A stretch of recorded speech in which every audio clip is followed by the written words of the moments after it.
The Aquaha for Regional Health Directorate. So one ye now Pomodi Juma 4 year woho, one far a new Numa, a Wonkro, and Kaya, a woman tam no more. Adom Kasee etwaso.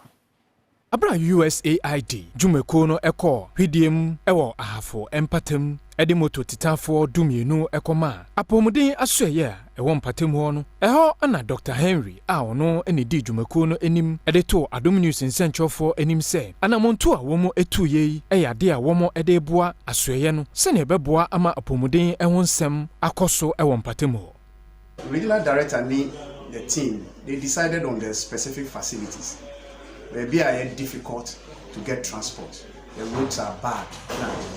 So the motorbikes are for the use of the health facilities to facilitate their services. We are very happy that we have been able to provide these motorbikes because we realize that the need is big, but we can't do all.